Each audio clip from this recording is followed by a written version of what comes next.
Hola, hola, buenas tardes a todos. ¿Me escuchan bien?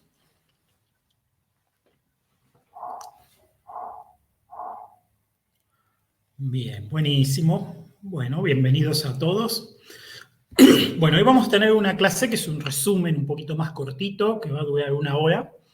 Después les voy a pedir que se cambien al Google Meet, donde tienen la revisión del parcial, el que quiera ir, ¿sí? Bueno, les cuento que la revisión del parcial es, como siempre, para verificar, primero para que ustedes puedan ver en qué se equivocaron o en dónde se les consideró error, ¿sí? Primero eso. Y segundo, para detectar un posible error, que todos somos humanos y nos podemos equivocar. Es un posible error de corrección que se puede corregir en el momento, ¿sí? No está bueno que peleen la nota, ¿sí? Las notas se establecen por un criterio que ya está preestablecido para que seamos justos con todos. Y bueno, y si los criterios no se cumplen o se cumplen hasta cierto punto, de ahí se fija la nota, ¿sí? Entonces, pelear para subir la nota, no. Sí, de ver si por ahí hay algo mal corregido que corresponde arreglar, y ahí sí, obviamente la nota se ajustará. Eso les cuento primero. Segundo, por la cantidad de consultas que recibí, que por ahora no está publicado el listado de notas, pero creo que lo van a publicar ahora en el transcurso de la tarde, el listado de notas final. ¿Sí? A ustedes lo que les habilitaron por ahora es las notas de cada una de las partes por separado. La nota final se calcula, para los que rindieron las dos partes, la nota final se calcula como el promedio de las dos notas, siempre y cuando los dos tengan nota superior a 4. ¿Sí? O sea, las dos partes tienen que tener nota superior a 4. Entonces, la nota final es el promedio de las dos notas. Si alguna de las dos partes no llega a 4, el examen no está aprobado. El examen es una sola cosa. A pesar de que lo tomamos en dos mitades, es una sola cosa. Si no está aprobado, no está aprobado nada. ¿Sí? ¿Está bien? Eso es importante también que lo entiendan. O sea que, dado que las dos partes sacaron más de 4, entonces ahí se hace el promedio para calcular la nota final del parcial. El listado ese, que no hubo tiempo de armarlo, lo van a publicar ahora en un rato. ¿Sí? Así que ahí lo van a tener a la vista simple. Mientras ya saben que pueden calcular su nota de esta forma que les digo, porque es la que usamos nosotros para hacer el cálculo. Así que bueno, eso, cualquiera de ustedes que tenga alguna duda respecto de su corrección o cualquiera que quiera ver su nota, bueno, la revisión es a las 4 en el Meet, ¿sí? Una pregunta acá, Agustín. La clase pasada mencionó que había 2 fechas para dar el examen por promoción, una antes de las vacaciones de invierno y otra después. ¿Nosotros vamos a poder elegir en qué fecha? La respuesta a eso, Agustín, es que sí podés elegir en qué fecha. Lo único que tenés que elegir una, no podés presentarte a las 2. ¿Sí? El examen de promoción se da una sola vez. Si vos por alguna razón no querés o no podés presentarte en el primero, que es antes de las vacaciones, pues tenés la opción de presentarte en el segundo, que es después de las vacaciones. O sea, si faltás al primero, te podés presentar al segundo. Digamos, esa es la lógica, pero sí podés elegir. Tenés dos oportunidades. Después no hay más oportunidades para el examen de promoción. Después pasa a ser un final normal. ¿Sí? ¿Y cómo indicamos en qué fecha queremos? ¿Por mail o se toma simplemente no presentándote al primero? Exacto, se toma, si no te presentaste al primero, quedas automáticamente habilitado para rendir en la segunda, ¿sí? Así es. Chicos, el examen de promoción son unas preguntas que son más que nada un formalismo que se hace para confirmar que ustedes por lo menos vieron o estuvieron presentes en las clases, en las últimas clases, ¿no? Las clases teóricas del final de la materia. Nunca en la historia, que yo recuerde, alguien ha desaprobado un examen de promoción. ¿Está bien? Son preguntas que lo único que es importante de ellas es que las contesten con sus propias palabras. ¿Sí? Paula acá me pregunta si podría repetir las fechas. Yo las fechas no las dije, las vamos a publicar más adelante. Van a estar muy cerca de la fecha de final. ¿Sí? Vamos a ver si podemos tomarlo una semana antes. No sé si llegamos. Si llegamos, para ahí lo tomamos una semana antes. Pero bueno, les vamos a decir con tiempo la fecha. ¿Sí? No se preocupen, lo vamos a publicar, ¿sí? Por el foro de avisos, así que ahí se van a enterar. Perdón, entré tarde. Se promociona con 9 en diagnóstico y 5 en el segundo tema. Y venís bien, ¿sí? Venís bien. Con que tengas una nota superior a 5 en cada uno de ellos, ya entras. Después, el promedio total, cuando tengas el examen de promoción también, tendría que dar superior a 6. ¿Sí? En principio venís bien, con 9 en el diagnóstico y un 5 en la segunda parte del parcial, venís bien. ¿Sí? Faltaría que tengas una nota superior a 5 en el examen de promoción. Entonces, ahí ya no tenés más problemas. Pero como les digo, es una formalidad el examen de promoción, ¿sí? Es una pregunta que ustedes, lo único importante es que la tienen que contestar con sus palabras. Es fácil, pero escríbanlas con sus palabras. No vayan a copiar y pegar un texto de una clase mía o un texto que sacaron de algún lado, ¿sí? Y si lo hacen todos juntos, como sé que los hacen los exámenes, bueno, por lo menos tómense el trabajo de cada uno redactar su propia versión de la respuesta, ¿sí?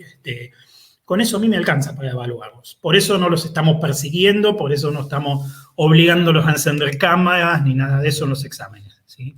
Primero, porque tenemos una confianza básica. Segundo, porque si ustedes hacen eso de manera indiscriminada, se perjudican a ustedes mismos, porque la suerte los puede llevar a zafar una vez, 2 veces, pero a la tercera el martillo cae, ¿sí? Entonces no hagan esas cosas. No les conviene a ustedes como estudiantes hacer esas cosas a ustedes mismos. Pero además es cierto que me alcanza para evaluarlos, ¿sí? Sobre todo si ya dieron el diagnóstico y el parcial, o ya dieron un parcial con más de 7, a mí me alcanza para evaluarlos, ¿sí? Disculpa, Facundo, disculpa, no sé si entendí bien. ¿Hay que tener más de 5 en ambas partes del parcial para dar el examen de promoción? No, las dos partes del parcial, ¿sí?, conforman una única nota, ¿sí? Si diste las dos partes. Las dos partes del parcial conforman una única nota. Si vos diste el examen de diagnóstico y después rendiste solamente la segunda parte del parcial, ¿sí?, entonces tu nota de parcial es la misma que la que hayas sacado en la segunda parte, ¿sí? Como no hay nada contra que promediar, la segunda parte es el parcial para vos. Ahora, si rendiste las dos partes, el parcial son las dos partes, ¿sí? Y ahí es donde tienen que estar las dos, el promedio de las dos, ¿sí? Tiene que dar más de 5. Tiene que dar más de 7, tiene que dar más de 7, ¿sí? ¿Por qué? Porque estás rindiendo parcial, estás omitiendo el diagnóstico. Las reglas originales decían eso. El promedio con el diagnóstico solamente se hace cuando rendís la segunda parte sola. Ahí sí que son dos cosas separadas, pues son dos exámenes separados. ¿Sí? Ahí se promedia diagnóstico con parcial para calcular la nota de cursada, ¿sí?, que es otra nota. A ver, tenemos la nota de parcial por un lado, la nota de cursada es otra cosa, ¿sí? La nota de parcial, si rendiste solo la segunda parte, es la nota de la segunda parte. Si rendiste las dos partes y aprobaste las dos partes, es el promedio de las dos notas. Si una de las dos partes del parcial está desaprobada, entonces el parcial está desaprobado entero. Así es como es la regla. Otro camino, otro escenario es, bueno, rendí el diagnóstico, aprobé el diagnóstico, rendí solo la segunda parte del parcial, perfecto. En ese escenario tenés que sacar más de 5 en la segunda parte del parcial, y si sacaste más de 5 en el diagnóstico, tu nota de cursada va a ser el promedio de esas dos notas y estás en carrera para la promoción. O sea, bien, resumiendo, si rindieron el parcial entero y quieren promocionar, tienen que sacar más de 7 en promedio entre las dos partes. Si rindieron solamente la segunda parte del parcial, porque ya habían aprobado con más de 5 el diagnóstico, entonces tienen que sacar más de 5 en la segunda parte del parcial, ¿sí? Pero el promedio de estas dos notas, junto con la que va a venir después, la del examen de promoción, tiene que dar más de 6. Por eso que si vienen muy justos, si vienen 5, están muy justos. Si sacaron buenas notas, no están justos. Si no diste el diagnóstico o no llegaste a probarlo con más de 5 y decidiste dar las dos partes para promocionar, tenés que llegar al 7. Sí, correcto, Agustín, así es. Esa es la lógica. O sea, acá lo que puede confundir es que se tomaron dos cuestionarios en Moodle, ¿sí? Pero esos dos cuestionarios son un único examen. ¿Está bien? Lo que pasa es que algunos no tenían que hacer los dos, ¿sí? Ese es el punto, pero sigue siendo un único examen, ¿sí?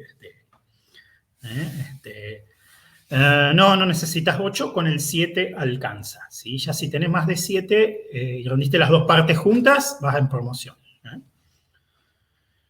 Pero si sacás más de 5 en el parcial, segunda parte, y en el diagnóstico menos de 4, y si sacás más de 5 en el parcial de segunda parte, y sacaste menos de 4 en el diagnóstico, y no rendiste la primera parte, seguís con la cursada desaprobada, ¿sí? Cuidado con eso. ¿Ah? O sea, si, como te pusimos en la recomendación, si no habías aprobado el diagnóstico, tenés obligatoriamente que rendir las dos partes del examen, ¿sí? Si no, no te ves como si no hubieses rendido. Cuidado. ¿Ah? Si tenés si tenés entre 4 y 5, y yo te recomendé en su momento que rindieras el parcial entero para poder optar por la promoción. Si vos sacaste 4 en el diagnóstico, no podés ir a la promoción. Podías rendir la segunda parte del parcial para aprobar la cursada, pero ya no había promoción. Por eso les recomendábamos que rindan el parcial. Sí, obviamente tiene un costo eso, porque arriesgan ese pedacito de cursada que habían aprobado, pero bueno, si estudian bien, no es un riesgo tan grande. Si vienen muy justos, bueno, ahí hay más riesgo. Por eso la decisión final la tienen que tomar ustedes, ¿sí? No la tomamos nosotros por ustedes. A mí me dijeron en el diagnóstico, te conviene rendir las dos partes para optar por la promoción. Pero ¿cuál sería mi condición de aprobación?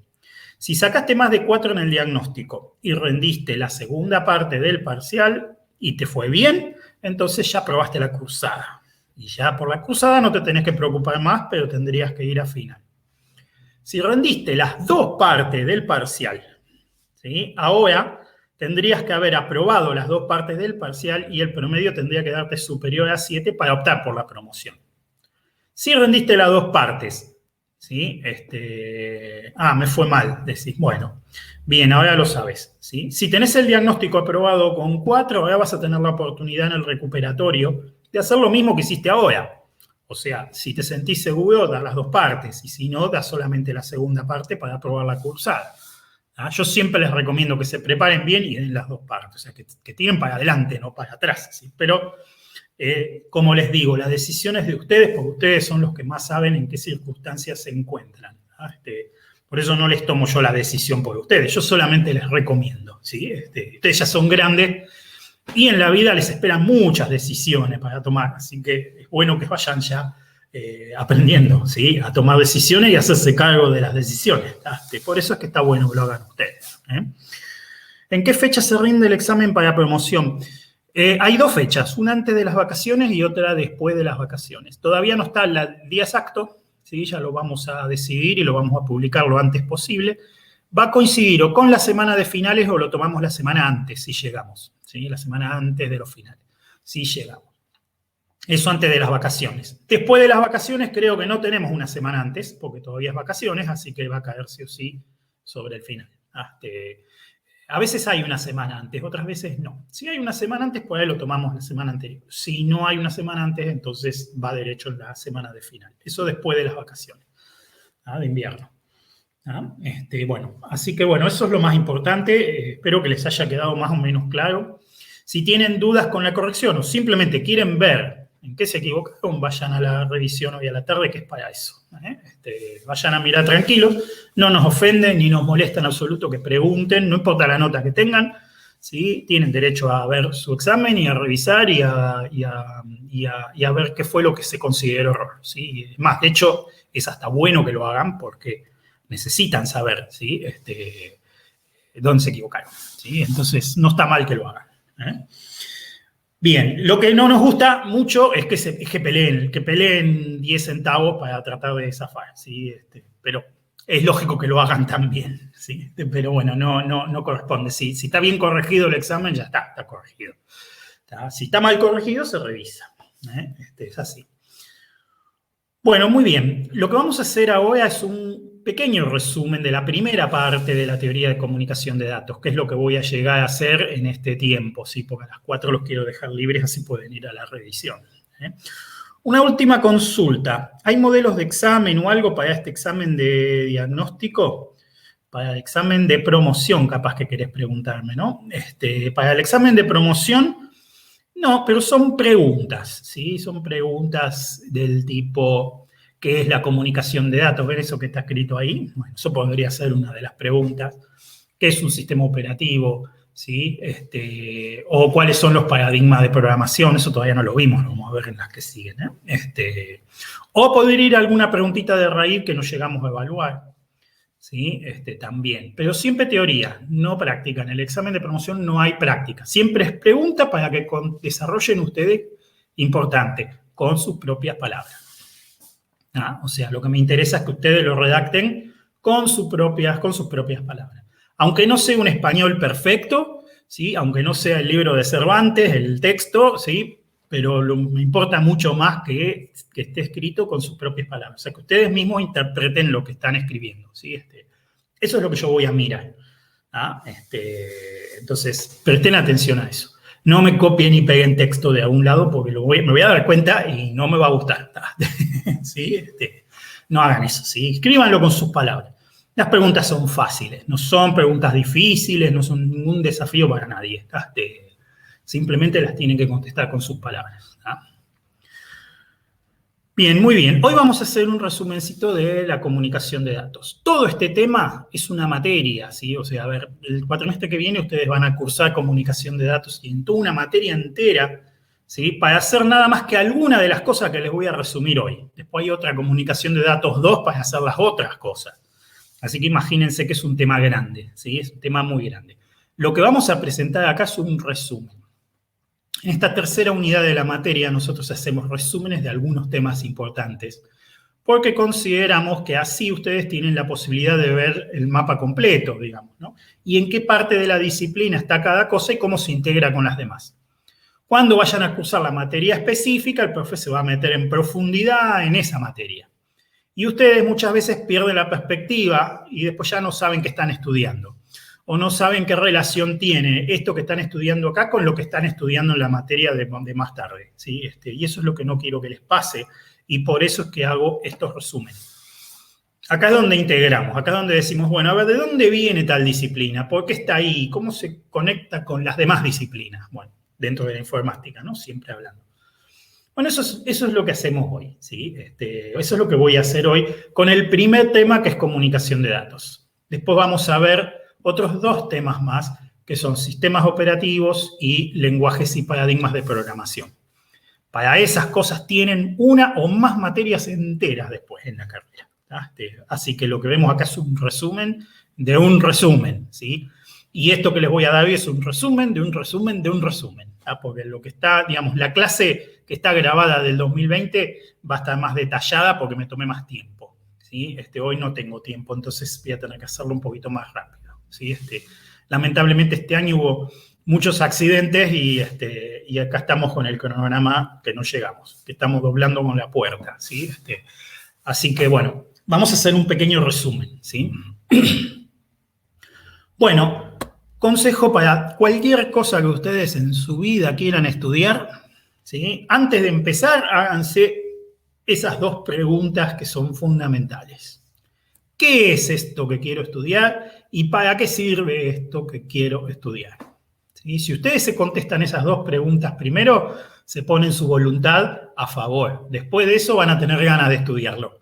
¿Sí? Si no se contestan esas preguntas, van a tener un pajarito en la cabeza que le dice, ¿y yo por qué estoy haciendo esto? Y yo estoy perdiendo el tiempo, yo tendría que estar programando, yo tendría que estar haciendo otra cosa y no perdiendo el tiempo estudiando esta porquería, ¿sí? O sea, si tienen un pajarito en la cabeza que les dice eso constantemente, entonces les va a costar mucho estudiar algo. Y una forma muy sencilla de callar ese pajarito es primero contestarse esas dos preguntas. ¿Qué es esto que estoy estudiando y para qué sirve esto que estoy estudiando? Eso aplica para cualquier cosa. En este caso, en el día de hoy, lo vamos a explicar para la comunicación de datos, ¿sí? ¿Qué es la comunicación de datos? ¿Para qué sirve la comunicación de datos? ¿Sí? La comunicación de datos es la disciplina que estudia la transmisión de información a través del espacio. La informática es el procesamiento de información. Bueno, ¿cómo se procesa la información? Hay muchas maneras de procesar la información. Se puede hacer cálculos con ella para transformarla en otra cosa. Se puede cambiar de dimensión, se puede cambiar de espacio, ¿sí? Se puede cambiar de categoría la información, ¿sí? Y también se puede almacenar para después recuperarla y también se la puede transmitir para que vaya a otro lugar. Bueno, eso último es lo que estudia la comunicación de datos. Es una disciplina muy amplia, ¿sí? Y por eso vamos a ver ahora la base, digamos, o sea, en qué se basa la comunicación de datos. Un típico sistema de comunicación tiene 3 agentes, ¿sí? Alguien que transmite algo, alguien que recibe ese algo y un canal a través del cual ese algo se transmite. Ese es el principio. Ese es el escenario más simple. Pues hay variantes. Podría transmitir uno y recibir varios, por ejemplo, o podrían irse intercambiando los roles, ¿sí? De a momento transmite uno, después cambian los roles y empieza a transmitir el otro. Bueno, hay un montón de escenarios. Pero el escenario básico es, alguien transmite, un canal lleva la información hasta el destino, un canal físico lleva la información hasta él o los destinatarios que reciben la información. ¿Ah? Bien, eso es la comunicación de datos, ¿sí? La pregunta ahora es, ¿para qué sirve? ¿Qué objetivos tiene? ¿Para qué sirve? ¿Qué beneficio nos trae la comunicación de datos? Desde el punto de vista de la informática propiamente dicha y viéndolo desde una perspectiva histórica, no se ve intuitivo, no sale intuitivo. Si yo les pregunto a ustedes para qué sirve la comunicación de datos, ustedes me van a tirar el tercero de esos 3 objetivos que está anotado ahí, ¿sí? Cuando históricamente ese objetivo es el último que apareció. Ahora vamos a ver por qué. A pesar de que la inquietud del ser humano por comunicarse es muy antigua, la inquietud del ser humano por telecomunicarse, o sea, por comunicarse a grandes distancias, es muy antigua. ¿Sí? Ya desde que hay historia registrada, hay intentos de la gente por comunicarse, ¿sí? Sea señales de humo, sea alguien que lleva el mensaje arriba de un caballo, sea cualquier cosa al principio, y después aparecieron ya cosas más tecnológicas, pero la necesidad de comunicarse estuvo siempre. Pero la necesidad de comunicarse en informática obviamente apareció después de que apareció la informática. ¿Ah? Entonces, a alguien alguna vez se le ocurrió la idea de meter un cable y unir 2 computadoras para que intercambien información. ¿Sí? A alguien se le ocurrió eso. La pregunta es, ¿por qué se le ocurrió a alguien eso? ¿Sí? Y eso es totalmente independiente de la telecomunicación, que en ese momento era ciencia ficción. ¿Ah? No había telecomunicación, o sea, la telecomunicación era analógica, ¿sí? Pero no había telecomunicación digital, eso es algo que apareció mucho después. Y a buen tiempo apareció. ¿Ah? Pero cuando alguien puso 2 computadoras en una mesa y puso un cable para unirlas y decir, a ver si podemos cambiar datos de una máquina a la otra, ¿en qué estaba pensando? Bueno, lo primero en lo que estaría pensando es en hacer una sinergia entre las 2 máquinas. ¿Qué es hacer una sinergia? Es una palabrita que se usa mucho. ¿Sí? La sinergia es un fenómeno natural que ocurre cuando yo junto 2 o más cosas y el resultado que obtengo de juntar esas cosas es mejor que el resultado que obtendría de tener cada una de esas cosas por separado. Es un fenómeno re común que se aplica en todos lados. Por ejemplo, la sinergia es lo que justifica que vivamos en sociedad o que trabajemos en equipos. ¿Sí? ¿Por qué? Porque cuando nos juntamos entre varios, cada uno hace una parte y después juntamos el total. Entonces, con menor esfuerzo individual, conseguimos un mejor resultado final en el conjunto. Ese fenómeno es muy común, se ve en todos lados. ¿Está bien? Y también se ve en las computadoras. ¿Sí? Un ejemplo, muy antiguo ejemplo, que doy siempre es, tengo 10 puestos de trabajo. ¿Sí? Esos 10 puestos de trabajo atienden a gente que viene a hacer consultas. Cada tanto alguien necesita llevarse algo impreso, con lo cual surge la necesidad de poner impresoras. Pero la verdad que poner una impresora en cada puesto, dado que son muy pocas las consultas que se llevan papel impreso, es antieconómico, ¿sí? No se amortiza más, es muy caro. Poner una computadora en cada puesto es terriblemente caro. ¿Sí? Comprar una impresora, ponerla arriba de un carrito y que cada uno se lleve la impresora cuando tenga que imprimir algo, es un poco más económico, pero es incómodo. Y peligroso para la pobre impresora, que se puede caer del carrito o se puede quemar de tanto que la enchufan y la desenchufan. Esto no lo digo en chiste, esto es verdad, lo he visto. ¿sí? He visto impresoras arriba de carritos y gente llevándose la impresora de un lado a otro, ¿sí? O sea, no es una cosa loca. ¿Ah?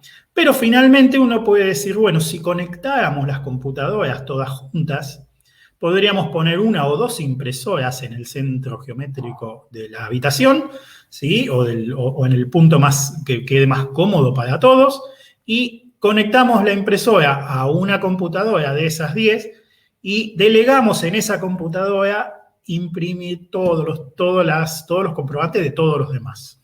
¿Sí? Podría ser una, podrían ser dos impresoras, pero no es lo mismo que 10 impresoras. ¿Sí? Y entonces obtenemos una solución mucho más eficiente y eficaz. ¿Gracias a qué? Y gracias a que conectamos las computadoras y especializamos, digamos, le dimos a cada uno una tarea específica. ¿Sí? Pregunta Santiago, ¿que enchufar y desenchufar seguido es peligroso? Depende. Las tecnologías más antiguas eran más sensibles a eso, las tecnologías modernas son menos sensibles. En particular, los buses paralelos eran muy sensibles a la estática, entonces uno de enchufar o desenchufar, pues allá saltaba un chispazo y te quemaba un puerto. ¿Sí? Los buses serie, que hoy se usan mucho más que los buses paralelos, no son tan sensibles, ¿sí? No es tan grave. Igual hay que tener una serie de cuidados mínimos cuando uno manipula equipo eléctrico, ¿sí? Sobre todo de no estar cargado estáticamente. Los días secos, los días que no hay humedad, son especialmente peligrosos. Ahí conviene calzarse con algo que te mantenga en tierra, ¿sí? O sea, no suela de goma, por ejemplo, evitar las cosas, o sea, que te mantengas conectado a tierra cuando estás manipulando cosas, evita muchísimos problemas de estática, ¿sí? También es peligroso si estás manipulando electricidad, cuidado. Así que, bueno, todo eso tiene que compensarse, ¿sí? Bueno, pues está buena la pregunta, está buena la inquietud, ¿sí? Los puertos paralelos se quemaban de nada, eran muy sensibles, ¿sí? Las impresoras antiguas funcionaban con puertos paralelos. Hoy son todas impresoras que trabajan en puerto serie. Hoy compras la impresora y ya trae la computadora adentro, entonces se conecta directamente a la red y, bueno, y ya no necesita que nadie la atienda, la impresora anda sola, ¿sí? Hoy cambió mucho la tecnología. Pero mis ejemplos suelen quedar extemporáneos porque pasan los años y, bueno, y uno lo sigue repitiendo, pero bueno, el objetivo de lograr la sinergia se consigue, ¿no? Ese es uno.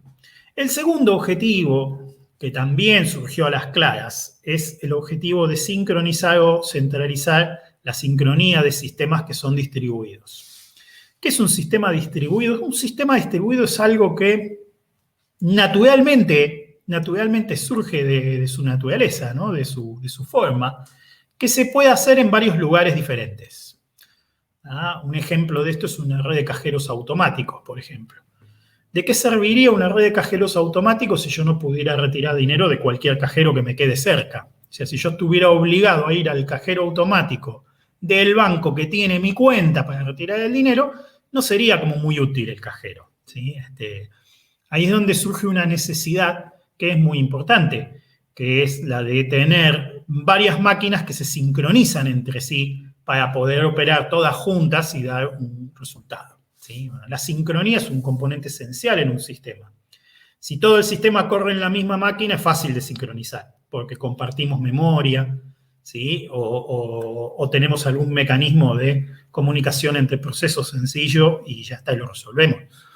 Pero cuando los componentes que integran el sistema corren en máquinas distintas, ¿cómo se comparte la información? ¿Ah? No es esencial la red, pero sí es muy importante. Si no tuviéramos red, tendríamos que estar intercambiando la información en dispositivos extraíbles, en un pendrive, enchufando un pendrive en una máquina, cargando los datos, desenchufando y llevando el pendrive a la otra máquina, enchufando el pendrive para bajar los datos. Que eso se hizo mucho tiempo, ¿eh? Hasta hace poco se hacía para muchos sistemas. ¿Ah? Y la otra, todavía más básica, es miro la pantalla de una computadora y tipeo los datos en la otra, ¿sí? Que también se hacía. ¿Ah? Eso hace más tiempo se hacía. ¿Ah? Digamos, la necesidad de poner un cable ahorraba esas cosas, ¿sí? Gracias a que, imagínense ustedes cómo funcionaría una red de cajeros automáticos si no hubiera red, ¿sí? Lo más probable es que estuviéramos limitados a retirar dinero nada más que en nuestra cuenta, en nuestro banco, ¿sí? Y en ningún otro cajero.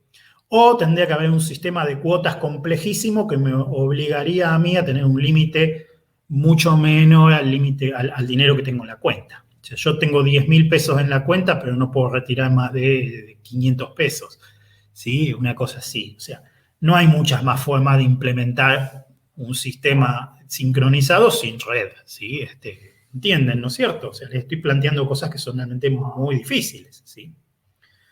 Creo que antes era así. Y se pasaban tu cuenta mediante documentos internos. Sí, los bancos, antiguamente, cuando uno hacía una transferencia entre bancos, no había red, no existía la red, ¿sí?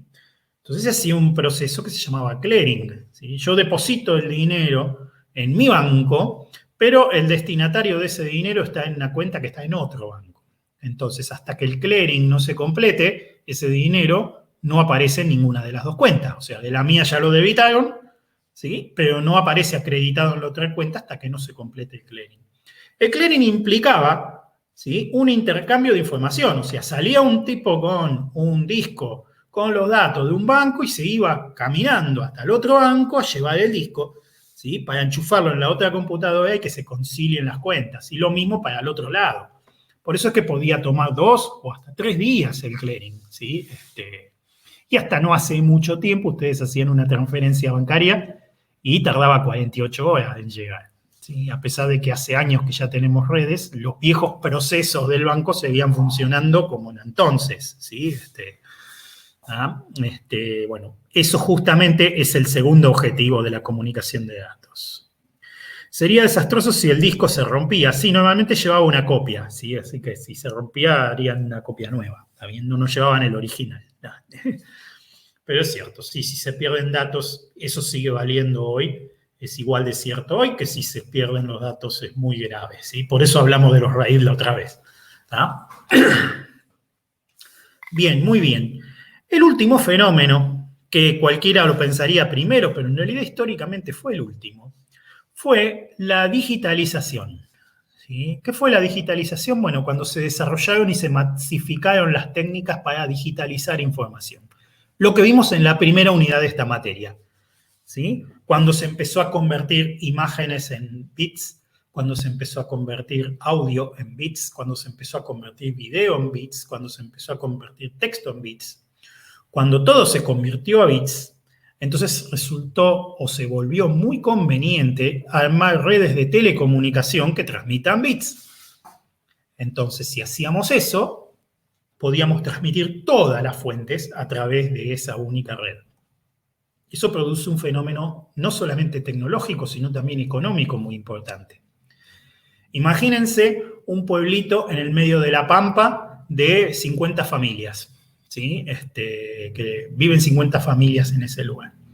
Antes de la digitalización, yo tenía que mandarles los cables de teléfono, tenía que ponerles una repetidora de televisión, ¿sí? Tenía que ponerles una repetidora de radio, para cada red de comunicación de distintas cosas, tenía que armar una distribución física distinta. Eso hacía que, sobre todo cuando estaba a cargo de empresas privadas, dijeran, pero llegar a este pueblito no nos es rentable. Si tenemos que invertir plata en poner cables o poner repetidoras, no la recuperamos nunca más. Conclusión, el pueblito se quedaba sin servicios o con muy pocos servicios. O sea, eso es lo que pasaba hace 60 años atrás. ¿Sí? No había un teléfono en el pueblo y nada más que un teléfono, porque poner muchos teléfonos era impensable. ¿Está bien? Con suerte llegaba un canal de televisión de alguien que puso una repetidora en algún lado y el pueblo estaba aislado. Eso pasaba hace 60 años. ¿Tá? Cuando apareció la digitalización y se armaron las redes digitales, ¿sí? Yo tenía que llegar al pueblito con la red digital. Una vez que llego con la red digital, automáticamente puedo pasar todo a través de la red digital. Eso hace que económicamente la red digital se amortice automáticamente. Conclusión, hoy el pueblito tiene todos los servicios, ¿sí? Por mucho menos del costo que significaba eso antes. ¿Por qué? Porque con una sola red llegamos y con una sola red podemos prestar todos los servicios. Este fenómeno económico, ¿sí? Hace que automáticamente la red se vuelva más económica, se amortice más y entonces sea más fácil llegar a todos lados. Este fenómeno es el que hizo que se desarrollaran tantas tecnologías de comunicación a distancia de datos digitales. Pero eso vino después históricamente. Para eso hacía rato que las computadoras ya se comunicaban entre sí. Utilizar las computadoras para comunicar a la gente fue algo que vino mucho después. Estamos hablando de la masificación de la Internet, fines de los 80, principios de los 90, recién. ¿Sí? Cuando las computadoras ya se comunicaban desde los años 50. ¿Sí? Bien, o sea que históricamente el orden es muy importante que lo entiendan. ¿Sí? Son estos tres grandes objetivos. Hacer sinergia, aprovechar los recursos de la máquina. ¿Sí? Sincronizar eficientemente sistemas distribuidos y finalmente comunicar gente a través de las máquinas. ¿Sí? Ese es el último objetivo. Obviamente que estos objetivos se entrelazan. Una vez que pudimos comunicar dos máquinas que estaban muy distantes entre sí, automáticamente pudimos armar un sistema distribuido entre dos máquinas distantes entre sí, o hacer una sinergia entre recursos de máquinas que están muy distantes entre sí. Claro, se entrelazan. ¿Sí? Bien, muy bien. Pasamos a una pregunta que en general a los ingenieros siempre nos resulta interesante, que es, ¿y cómo resolvemos el problema de la comunicación de datos? O sea, ahora tenemos que diseñar un mecanismo para comunicar datos. ¿Tá? Entonces, como ingeniero uno plantea una solución lo más abstracta posible primero. ¿Tá? Después de lo cual uno la puede hacer más concreta. Lo primero que hay que elegir es una buena arquitectura de software para resolver el problema de la comunicación de datos.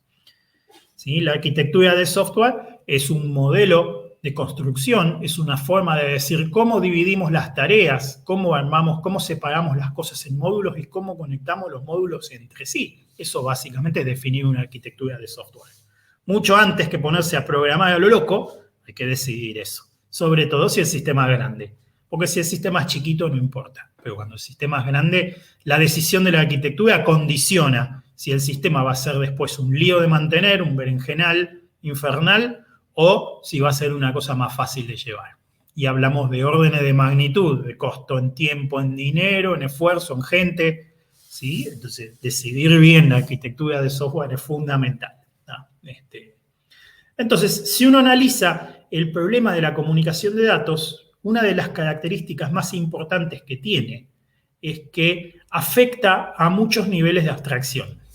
¿Sí? O sea, comunicación de datos es, tengo que pasar una señal a través de un cable, tengo que decidir de qué material voy a armar el cable, tengo que decidir qué aislante le voy a poner, tengo que decidir con qué frecuencia voy a transmitir, tengo que decidir cómo voy a modular. ¿Sí? Por un lado eso. Por otro lado es, tengo que llevar un correo electrónico, tengo que escribir un correo electrónico y le tiene que llegar al destinatario que está del otro lado del mundo. O me quiero conectar con un sitio web, que no es algo que tenga existencia física, ¿sí? Un sitio web tiene existencia lógica. Yo me conecto a www.google.com. ¿Y dónde está www.google.com? Ciertamente en algún lado está, pero no tengo ni idea porque es virtual. ¿Sí? O sea, la existencia del dominio es independiente del lugar físico donde está, justamente. ¿Por qué? Porque lo abstrae la red. ¿Ah? Entonces, nosotros tenemos problemas, por un lado, recontra concretos que resolver, recontra físicos, cómo decidir a qué frecuencia vamos a transmitir una señal, y también cosas re abstractas como decir, tengo que mandar un mail o tengo que entrar a un sitio web. ¿Sí? Y todo eso está dentro de la comunicación de datos. O sea, todo eso es de la disciplina de la comunicación de datos. Entonces, lo que tenemos es un problema, se dice que tiene mucha amplitud abstraccional. Es un problema ancho abstraccionalmente hablando. Es un problema que tiene cosas muy, muy, muy finitas y concretas y tiene a su vez cosas muy, muy abstractas. Entonces, para ese tipo de problemas, ustedes ya van a estudiar, tienen una materia donde van a ver arquitecturas de software, ¿sí? Que es un tema muy lindo. ¿No? Hay arquitecturas que se adaptan mejor a distintos tipos de problemas. La arquitectura de software que se adapta mejor a un problema que tiene mucha amplitud abstraccional es la arquitectura de capas, que es ese dibujito que se ve ahí en la imagen. ¿Sí? La arquitectura de capas propone dividir todo el problema en módulos en función de su nivel de abstracción. Justamente, como es un problema que tiene amplitud abstraccional, vamos a poner los módulos concretos por un lado y los módulos abstractos por el otro. Entonces, ¿qué planteamos? Distintos niveles de abstracción, desde lo más concreto, desde lo más cercano a lo material, hasta lo más abstracto. ¿Sí? Entonces, la arquitectura propone que se dividan en 2, 3, 4 o más niveles, ¿sí? Y que esos niveles se comuniquen solamente con sus vecinos. Los modelos normalmente se dibuja se dibuja verticalmente porque a nosotros, al consciente, nos llega que lo de abajo es lo abstraccionalmente más concreto y lo de arriba es lo abstraccionalmente más abstracto. ¿Sí? ¿Está bien? Entonces se dibuja verticalmente y no horizontalmente. ¿No? Entonces ya nos hace pensar, lo que está abajo es bajo nivel, es concreto, y lo que está arriba es alto nivel, es más abstracto. ¿No? Esto no es un orden de importancia, no es que lo de alto nivel es más importante que lo de bajo nivel, lo de alto nivel no puede existir sin lo de bajo nivel. ¿No? Esto no es un orden de importancia, sino que es un orden de abstracción. ¿Sí? Importante también que lo tengan en cuenta. ¿No? ¿Qué es concreto? Concreto es decir cómo voy a pasar los bits a través del cable de cobre. ¿Sí? Cuando ya decidí que iba a usar un cable de cobre, obviamente. ¿Ah? Abstracto es cómo mando un mail a, no sé, a pirulo@gmail.com y que ese mail le llegue al usuario ese. Eso es abstracto. ¿Está bien? Entonces, si lo pensamos, ya se nos ocurre que en las capas de abajo vamos a estar viendo de qué material vamos a hacer el cable, y en las capas de arriba vamos a ver cómo implementamos los dominios de correo, los usuarios de correo, los protocolos con los que vamos a transmitir los correos, etcétera, etcétera, etcétera. ¿Ah? Lo importante de la arquitectura de capas es que cada capa se comunica solamente con sus vecinas. Hacer una excepción a la arquitectura es costoso y peligroso. Solamente lo vamos a hacer cuando realmente se justifica y cuando sabemos lo que estamos haciendo. Si no, no lo vamos a hacer. ¿Sí? Entonces la arquitectura lo que propone es cada módulo solamente con sus vecinos. La información que se transmite está encapsulada por capas también, y las capas se encargan de desencapsularla. ¿O cómo viaja esa información? Bueno, hacia ahí vamos, hacia ahí. Espero antes de que termine, en los próximos 15 minutos, por lo menos darte esa respuesta. ¿Sí? Igual no vamos a llegar hoy a hacer todo, pero seguiremos, calculo que el viernes. ¿Sí? Tengan presente que el viernes en el horario de la otra comisión vamos a seguir. Bien, muy bien. Vamos a tratar de responder esa pregunta justamente por eso. ¿Cómo es la relación? ¿Cómo es la relación entonces? Cada capa, ¿sí? Vamos a decir la capa N, ¿sí? Provee servicios a la capa N+1. Y para proveerle esos servicios, utiliza los servicios de la capa N-1. O sea que yo estoy en la capa 5, entonces yo llamo y le pido cosas a la capa 4, que haga por mí cosas. ¿Sí? Y a su vez, a mí me pide la capa 6, ¿sí? Que haga cosas que yo voy a implementar utilizando los servicios de la capa 4. Así como funciona la arquitectura del software en general. ¿Sí? Lo que hay que ponerse de acuerdo, fíjense qué importante, lo que hay que ponerse de acuerdo es en la comunicación esa entre las dos capas. ¿Cómo va a ser? Eso es lo que se suele llamar interfaz de aplicación o Application Interface o API. Habrán escuchado la palabra API, ¿no? La palabra API viene de ahí. Es un acuerdo de cómo se presta un servicio y es un acuerdo de cómo se pide un servicio entre dos componentes de software en general. Aquí el API es entre dos capas, ¿sí? Entre dos capas contiguas, ¿sí? Un acuerdo donde se dice cómo tengo que pedir un servicio, qué datos tengo que pasar y qué me van a contestar. Como normalmente las capas son módulos de software que corren en la misma máquina, la comunicación es o por memoria compartida directamente, o sea, son dos rutinas que están compiladas, entonces una llama a la otra, ¿está bien? Digamos, una librería que tiene funciones o procedimientos que yo puedo invocar para que me cumpla un servicio, ¿está bien? Bueno, es una comunicación que es local, ¿sí? Entre dos cosas que están en la misma máquina. Entonces, las API en comunicación de datos suelen ser funciones o procedimientos, ¿sí? Con sus parámetros y sus cosas, sus valores de retorno, y eso es normalmente. ¿Sí? Muy bien. Decidir qué arquitectura es la primera parte de resolver el problema. Ya dijimos, bueno, vamos a usar una arquitectura de capas. Bien, perfecto. Ahora nos quedan un montón de cosas más que decidir. Por ejemplo, ¿cuántas capas vamos a poner? ¿Qué vamos a poner dentro de cada capa? ¿Sí? O sea, ¿qué se va a hacer en cada una de las capas? Y todas esas cosas, ¿sí?, conforman todo un diseño teórico de resolución del problema de la comunicación de datos. Es lo que se llama un modelo de referencia.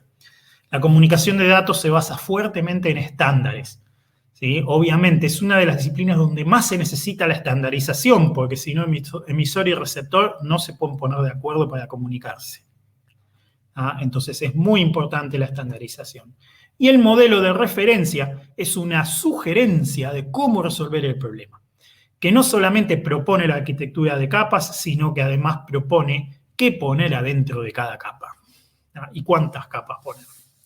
El modelo que nosotros vamos a estudiar es uno de los más conocidos, el que tiene más fortaleza teórica, que es el modelo OSI, ¿sí? El modelo Open Systems Interconnection, ¿sí? Que corresponde o que está estandarizado por la ISO, la International Standards Organization, ¿sí? Modelo OSI de la ISO, ¿sí? No se confundan con las letritas, no es modelo ISO. ISO tiene muchas cosas, tiene muchos modelos y tiene muchas cosas, es una organización de estandarización. El modelo que nosotros estudiamos se llama OSI, ¿sí? Y está estandarizado por la ISO. Es una de las cosas que está estandarizada por la ISO. Pero bueno, importante que lo recuerden. Es memotécnico porque son las mismas letras al revés, pero el modelo se llama OSI, el estándar se llama ISO. Muy bien, ¿cómo aplicaríamos la arquitectura de capas, ¿sí?, a una comunicación? Bueno, hablamos de que había un canal, un emisor y un receptor en el escenario más simple, ¿sí? Bien, el emisor y el receptor son dos máquinas. Nosotros lo vamos a ver así. El emisor y el receptor son dos máquinas que cada uno corre su propia versión del software. No es obligatorio que el software sea idéntico. Lo importante es que el software siga las especificaciones correctamente, o sea, que implemente correctamente las APIs, ¿sí?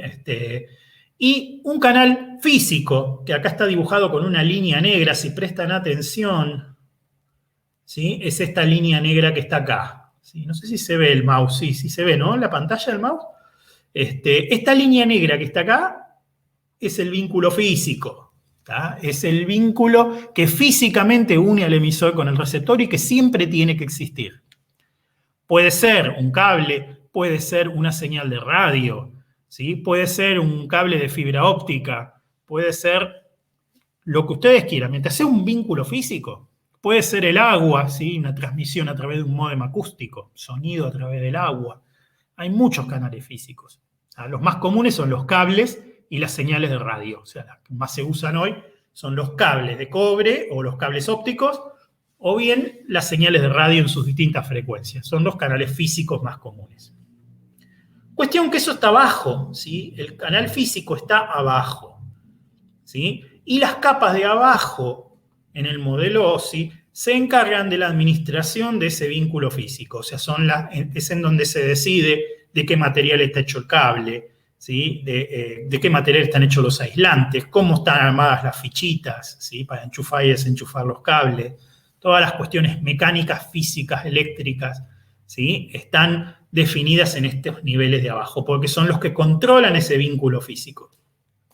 Vamos a decir así, la capa de abajo es dueña del cable, entonces la capa de abajo es la que puede comunicarse con la capa del otro lado, ¿sí? Fíjense que acá aparece una necesidad nueva de acuerdo, y es ¿qué va a pasar por adentro de este cable? ¿De qué forma va a pasar la señal de un lado a otro? Si fuera un cable eléctrico, bueno, ¿qué frecuencia? ¿Cómo está modulada? ¿A qué velocidad pasa? ¿Cómo son los pulsos? ¿Cómo se representa el 1? ¿Cómo se representa el 0? ¿Sí? Un montón de detalles que hay que decidir, que son bien físicos, ¿sí? Están controlados por la capa de abajo. O sea que las rutinas que están en la capa de abajo se encargan de eso. recibirán trenes de unos y ceros y se encargarán de que eso sea correctamente transmitido por el medio físico para que la que está del otro lado lo reciba. Entonces aparece un concepto muy importante, que es el concepto de protocolo de comunicación. Nosotros decimos protocolo solo, pero en realidad entiéndase que es protocolo para todo. Esto es un protocolo de comunicación, ¿sí? La comunicación requiere protocolos, siempre. Pero, por ejemplo, cuando nos comunicamos los seres humanos, seguimos protocolos, pero esos protocolos suelen ser protocolos igual que los lenguajes, protocolos naturales. Protocolos que a veces violamos sin querer o a propósito, los violamos, pero la comunicación se termina estableciendo igual, ¿sí? En cambio, cuando comunicamos computadoras, que por definición no tienen conciencia ni contexto, si violáramos el protocolo, la comunicación no se puede establecer. ¿Ah? Esto es muy importante entender. O sea que el protocolo de comunicación es un protocolo formal, determinístico, ¿sí? Que no se puede violar. Si violamos el protocolo, no se establece, se corta la conexión y ya está, no hay comunicación. Es muy importante entenderlo también. ¿Qué es el protocolo? Es un conjunto de símbolos y reglas que dicen cómo se usan esos símbolos. Abajo de todo el protocolo va a tener básicamente el símbolo del 0, el símbolo del 1, ¿sí? Y a qué velocidad se va a transmitir. Cómo vamos a sincronizar los dos lados para que el que emite y el que recibe vayan a la misma velocidad y vean lo mismo. Y entonces ahí es donde tenemos el primer protocolo. ¿Ah? Ejemplos de protocolos humanos. Y, por ejemplo, cuando ustedes lo llaman por teléfono, ustedes levantan el teléfono y dicen hola, ¿sí? ¿Por qué cuando levantan el teléfono dicen hola y no dicen otra cosa? ¿Sí? Porque es protocolo. ¿Sí? Cuando ustedes levantan y dicen hola, están haciendo dos cosas. La primera es decir que hay un ser humano del otro lado, o sea, que la conexión se estableció y que los atendió un ser humano en una máquina, por ejemplo. ¿Sí? Si fuera una máquina y un ruidito, ¿sí? O diría otra cosa. El hecho de que esté el hola ya le da señal al que está llamando de que hay un ser humano del otro lado. Segundo, como nosotros podemos reconocer la voz, le estamos dando la oportunidad a otra persona de que nos identifique. ¿Sí? Eso también es importante. La otra persona puede o no identificarnos. Si nos identifica, nos puede llegar a decir, hola Juancito, habla Menganito. ¿Sí? ¿Está bien? Y si no nos identifica, podría decir, buenos días, habla Menganito, quisiera hablar con Juancito. ¿Sí? Y eso es protocolo también.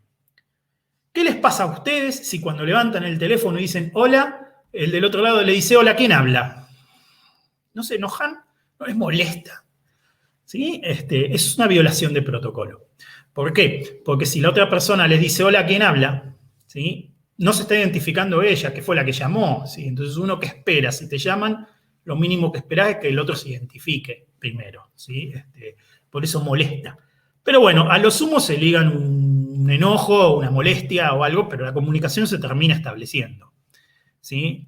La computadora levanta el teléfono, dice hola, y si la otra no se identifica, la comunicación se queda ahí para siempre, porque la computadora sigue un programa y hasta que no aparezca la identificación del otro lado no puede continuar, no puede pasar a la siguiente instancia, entonces se corta ahí para siempre. O sea, si los seres humanos fuéramos máquinas, ¿sí? Si cuando yo levanto y digo hola, el otro no dijera hola, soy fulano, yo no sigo más, no lo atiendo más, y se corta ahí para siempre. Por eso que los protocolos tienen que ser determinísticos para evitar ese tipo de cosas. No se pueden violar así nomás. Bien por un lado. Por otro lado, vamos a ver que los protocolos de más arriba, o sea, las capas de más arriba, se comunican entre ellas también con sus propios protocolos. ¿Sí? La capa 2 tiene su protocolo, la capa 3 tiene sus protocolos, ¿sí? Y así sucesivamente todas las capas tienen protocolos. Y cada capa siempre habla con su homónima del otro lado. O sea, la capa 3 siempre habla con la capa 3 del otro lado. La capa 4 habla con la capa 4 del otro lado. Porque las dos tienen el mismo nivel de abstracción y saben de qué hablar. ¿Está bien? Sin embargo, no hay un cable. El cable, digamos, entre las capas más altas es virtual, no es real. ¿Sí? El cable que comunica a los dos lados no es real, es virtual. ¿Sí? La comunicación real viaja como muestra la línea roja acá. ¿Sí? O sea, ¿cómo habla la capa 3 del emisor con la capa 3 del receptor?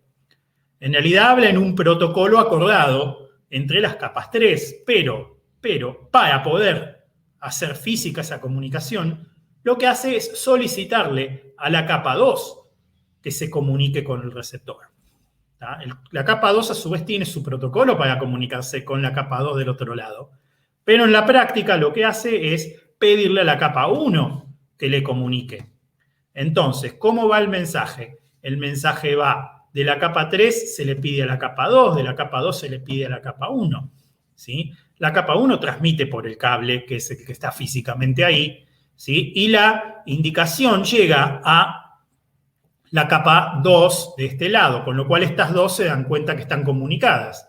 Y a su vez esta lo indica, digamos, a la capa 3. Y entonces así llega la comunicación de un lado al otro. ¿Qué ocurre? El protocolo de acá abajo está intercambiando unos y ceros. El protocolo de acá arriba podría estar cambiando dominios, direcciones de correo, ¿sí? O datos de alto nivel que deben ser intercambiados entre ambos. O sea que lo que cambia obviamente entre los distintos protocolos es el nivel de abstracción de cada uno de ellos. Bien, ¿tienen alguna duda, alguna pregunta?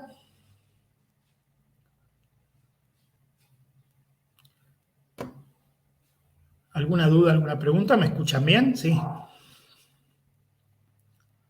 Bien, muy bien.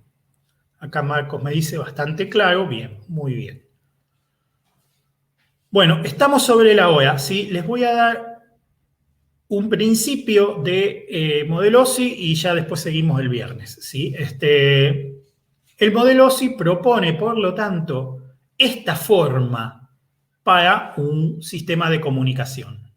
Propone, no es una implementación, no dice qué hacer, solo sugiere dónde poner cada cosa, nada más. Entonces, elige la arquitectura de capas y presenta este modelo, ¿sí? Y ahora, además, propone dividir todo el problema en 7 capas, en 7 niveles. O sea que la pila OSI tiene 7 capas de estas, una arriba de la otra. Y finalmente termina diciendo qué poner en cada capa, sugiere qué poner en cada capa. Las implementaciones después, las implementaciones van decidiendo, ¿sí?, cómo hacer y hasta qué punto siguen o no las recomendaciones del modelo OSI. No todas las implementaciones siguen a rajatabla todo el modelo OSI y las implementaciones muchas veces se especializan. Por ejemplo, hay implementaciones que implementan los primeros 2 niveles, como Ethernet, por ejemplo. Implementa los 2 primeros niveles del modelo OSI y ahí se queda. Y después hay implementaciones que son de software que implementan los niveles 3, 4 y 5. Por ejemplo, TCP/IP implementa los niveles 3 y 4 y ya mezcla un poquito con el 5, ya se hace un poco de lío ahí. Sí, bueno, lo vamos a estudiar en detalle la próxima clase. ¿Sí? Entonces, en el nivel 1 del modelo OSI, que es lo que les voy a decir hoy ya para concluir, por hoy por lo menos, el nivel 1 es el encargado de resolver la comunicación física, como bien veníamos diciendo hace rato, ¿sí? O sea, es el que tiene el medio físico, el controla el medio físico. Entonces, ¿qué se decide acá? Bien, se deciden los parámetros del medio físico. ¿Qué vamos a usar para comunicarnos? ¿Un cable? ¿Una señal de radio? ¿Sí? Si es un cable, ¿qué tipo de cable? ¿Es un par trenzado? ¿Es un cable coaxial? ¿Sí? ¿Es un cable de fibra óptica? ¿Sí? Si es una señal de radio, ¿qué frecuencia? ¿Qué modulación? ¿Qué tipo de modulación? Bueno, todas esas decisiones se toman acá. Se decide una topología también, que es cómo van a estar comunicadas los agentes entre sí. La más simple, la que vimos antes, es 2 agentes unidos por un cable o por un medio, que sería una topología punto a punto, P2P. Si tenemos muchos, ¿cómo están conectados esos muchos? ¿Están todos colgados del mismo cable? Una topología de bus. ¿Sí? ¿Están todos conectados a un dispositivo central que se encarga de intercomunicarlos? Una topología de estrella.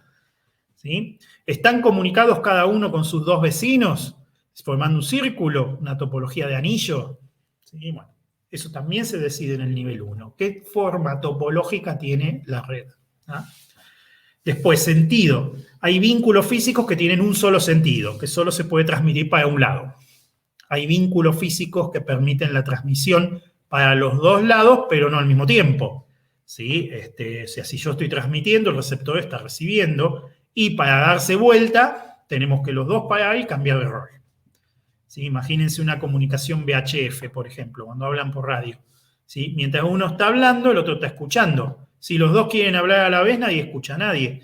Entonces yo tengo que hablar y cuando termino de hablar tengo que decir cambio, protocolo, es un protocolo, cambio, para que el otro pase a transmitir. ¿Sí? ¿Está bien? Eso es lo que se llama un medio dúplex, ¿ah? O half dúplex.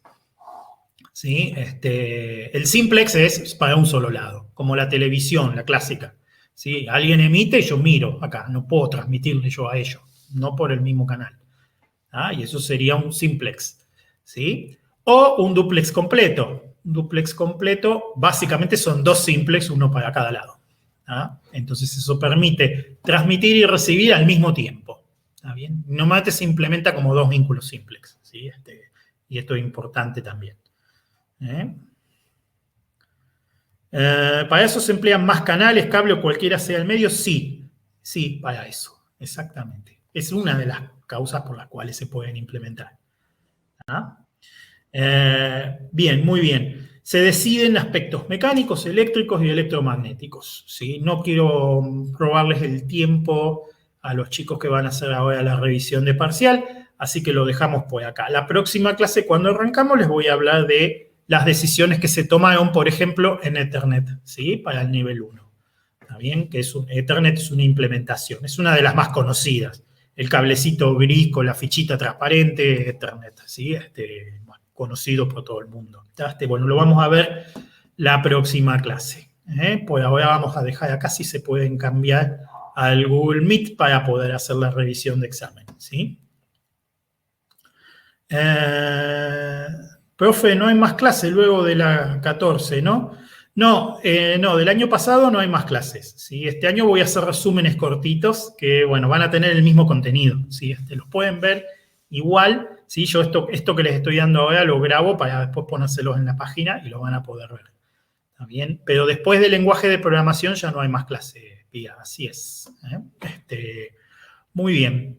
Muy bien, chicos, los dejo tranquilos, así se pueden mudar al Google Meet, y no se me enojan los chicos que les robé tiempo. El viernes, chicos, en el horario de la práctica del viernes, les voy a dar el otro resumen. Y otra cosa antes de que se vayan. La práctica de comunicación de datos, ¿sí? La pueden hacer si quieren, no la vamos a evaluar. Para aliviarlos un poquito y porque no llegamos, y porque estamos doblando con las puertas este año, no la vamos a evaluar. Igual la vamos a dar. ¿Sí? Si quieren hacerla y quieren hacer preguntas, está perfecto, ¿sí? Pero no se va a tomar en ningún examen, no la práctica. Las teorías sí en el examen de promoción o en el final, ¿sí? Para el que no tenga promoción, en el final se va a preguntar la teoría, así que la teoría sí, la práctica no. La práctica de comunicación de datos no se va a evaluar este año, ¿sí? O sea, se la llevan de gracia porque, bueno, no llegamos. Pero bueno, igual si la quieren hacer, la pueden hacer. Y si quieren hacer preguntas sobre ella, no hay ningún problema, las vamos a atender, ¿sí? Pero no la vamos a evaluar. Muy bien, chicos, pásense al Meet nomás. Gracias a todos y nos vemos el viernes, Dios mediante. Nos vemos así, ¿no? Virtualmente el viernes, Dios mediante. Hasta luego, chicos.